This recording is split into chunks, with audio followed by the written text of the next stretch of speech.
You know, I've been playing Rise of Nations for a very long time, and a common topic of discussion is that of capital placement. You see, where your capital is pretty damn important in Rise of Nations. If it's in a bad location, that could really cripple you. Maybe it's on the coast and somebody can navally invade and just so easily take it. Or maybe it's right on the border with another country, and they can just waltz right in over the border and immediately take it at the start of the war. Or maybe it doesn't have enough population. Some cities in Rise of Nations are easier to take than others, and that's just because of population amount. The higher population, the more soldiers it takes to actually take that city and garrison it. It's these reasons why some are better than others. For example, why Tokyo is better than Berlin. Or why Chicago would be better than, say, Panama City. And so, it's my objective to figure out what might be the best capital. And it might not even be one. It could be multiple. There's a lot of good candidates right now. So yeah, that's what I'm trying to do.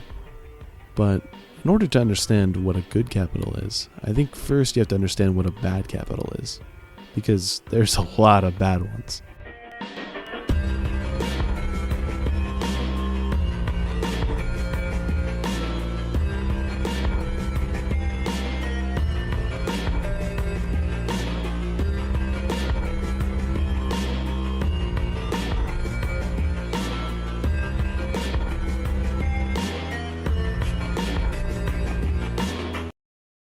Okay, so what makes a capital bad?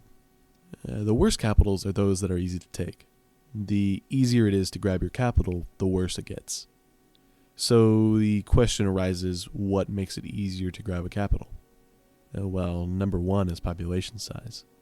As I already said, small capitals are the ones that are easier to take. Fewer people means less soldiers required. The next one is terrain. The worst capitals are those that sit out in the open in the plains.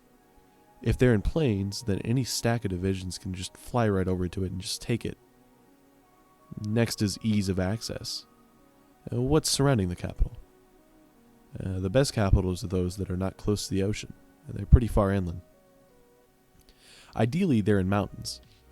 If your capital is close to the ocean, then anybody that you're fighting can just send a navy down to your shores and bombard your entire coast and kill any capital defenses that you might have. The absolute worst case scenario is a capital that is within battleship range. For those of you that don't know, battleships do insane bombardment damage but have a very short range. They're better than aircraft carriers for bombardment, so if those battleships can hit your capital defense, you're in a lot of trouble. There's a saying in the real estate business: location, location, location. Location is everything. Because it doesn't matter if a house has 10 bedrooms, a pool, and your own personal butler if it's located in the middle of the hood. And I think that applies here as well. The quality of the city that you have doesn't matter if it can be easily reached. You could have a city with high population, a fortress, and max development, but that honestly doesn't matter at all if you're in battleship range. Really, the main tip to give is this: islands are bad. Nearly every island in the game can have all of their cities reached by navy. Go ahead, think of every island on the planet. Literally all of them can have every single city reached by navy. If your capital can be reached by navy, then your capital defenses can be whittled down. If your capital defenses can be whittled down, then you are pretty much fucked, and there's little you can do to defend your capital. It's important to understand this if you want to pick a good spot. Okay, yes, islands are bad. What else? Okay, now this may be obvious, but having a capital near to the country you're attacking is also a recipe for disaster. Think of all the times you can see an aggressive Poland absolutely shitting on Germany and taking Berlin. Think of how easily Russia can take Kiev from defending Ukraine. Kiev is right there, essentially part of Russia already, right? It should be easy for Russia to take Ukraine. It's a much larger country with a much stronger military. Why would Ukraine even fight? It would just get crushed by Russia. Ukraine can't even.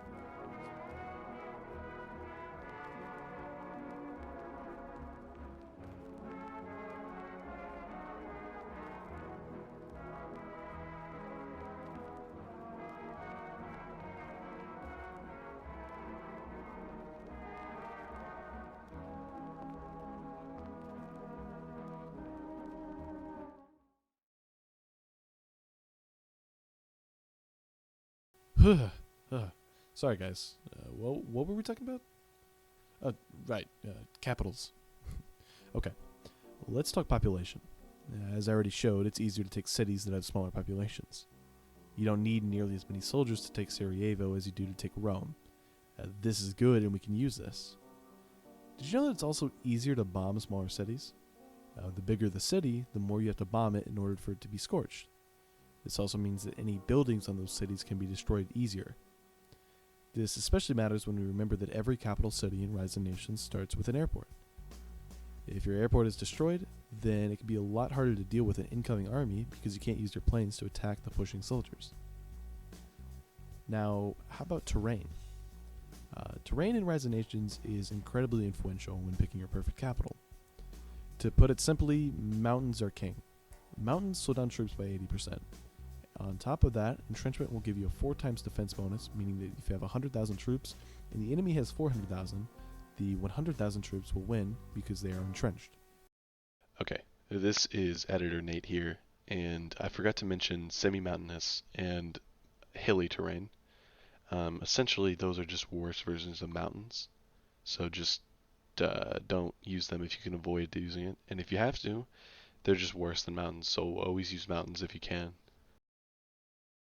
Now, if you're paying attention, which I hope you are, you may be thinking that, I talked about terrain, but I haven't talked about biomes.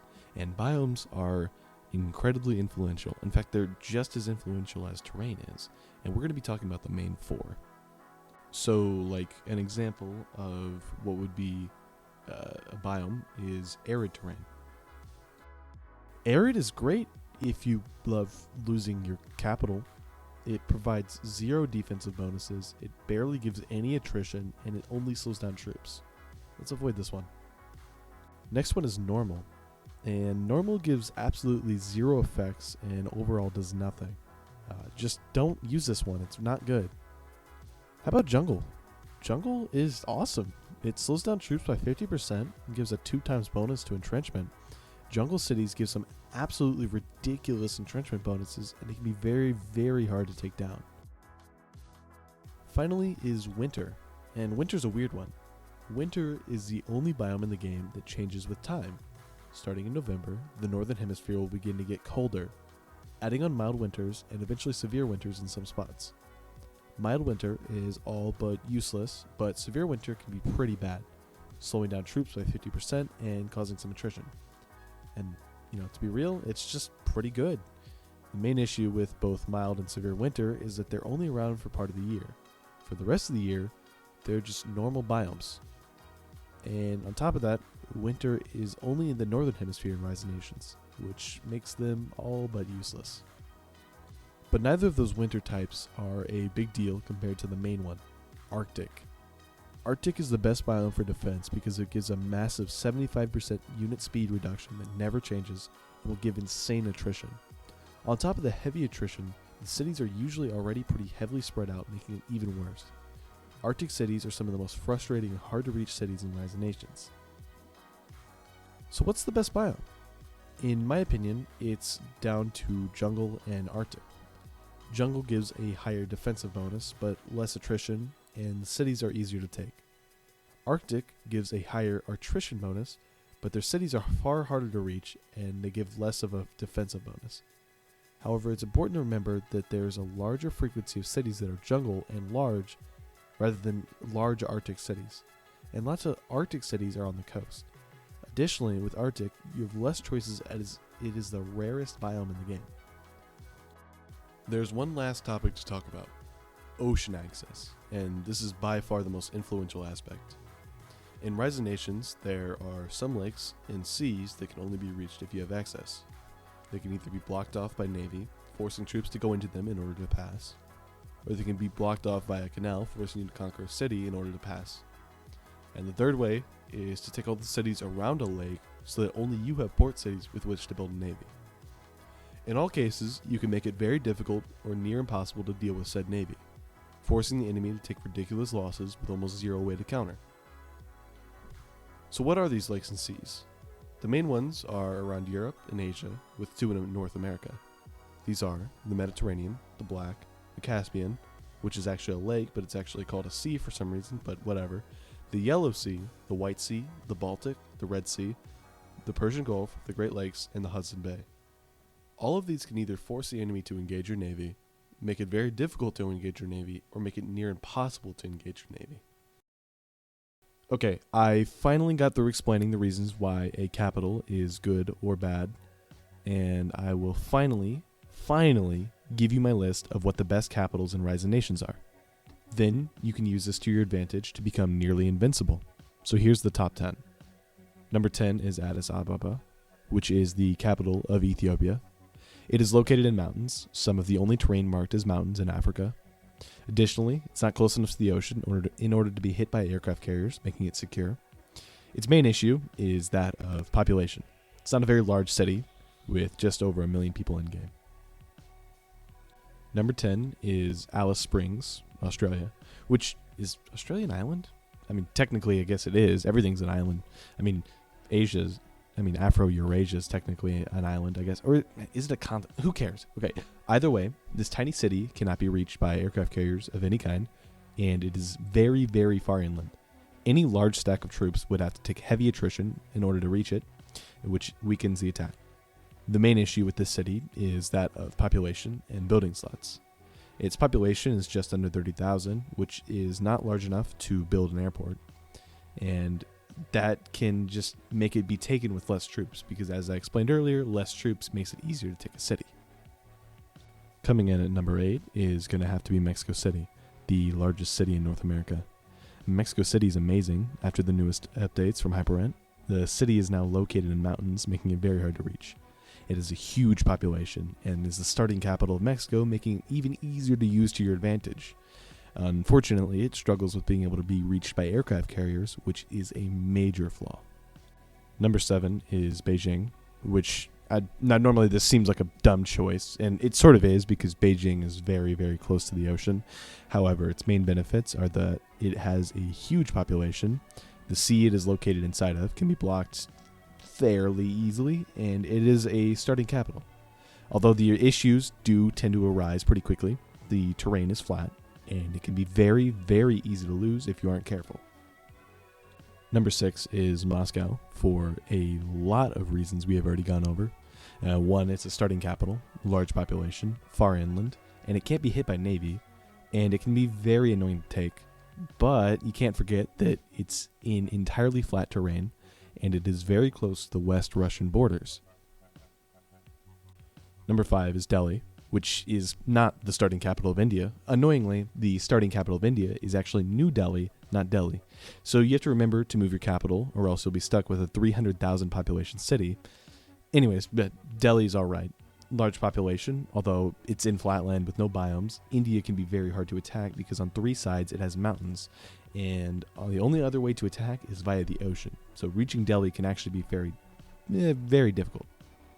Number 4 is Brasilia, which is an amazing city.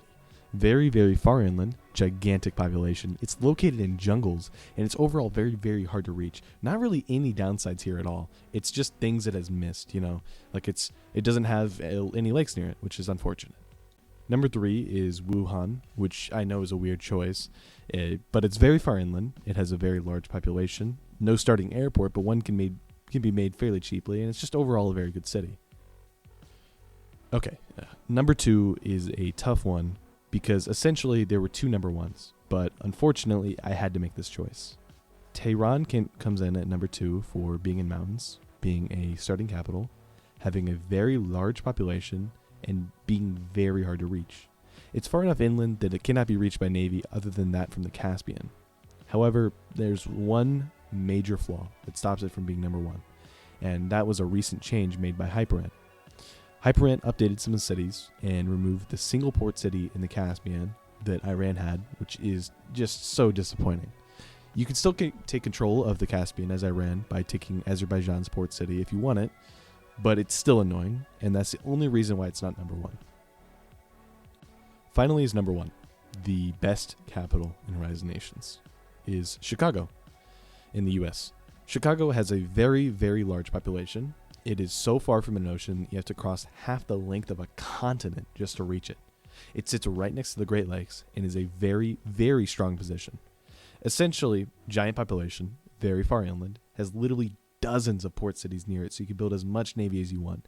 And all you have to do is take Canada to secure it, which you can very easily do. And most USA players already do it as part of forming an AU. For only 500 political power, you can make it literally near impossible to take your capital, which is just so powerful. I can't express how good this thing is. So yeah, that is the best capital in Rise of Nations. And I just want to say thank you so much for watching. I really appreciate it. If you're still here, it really means a lot to me, and I really, really appreciate you sticking around to watch the entire video. It means a lot, seriously. This video was supposed to be done back in September. And so that's why the intro, you can see it has all the old country colors. It's because that footage is from September. I made the intro to the video and just didn't continue because my editing software was just fucking up constantly. It just kept on crashing, and I would lose a bunch of progress, and that really upset me.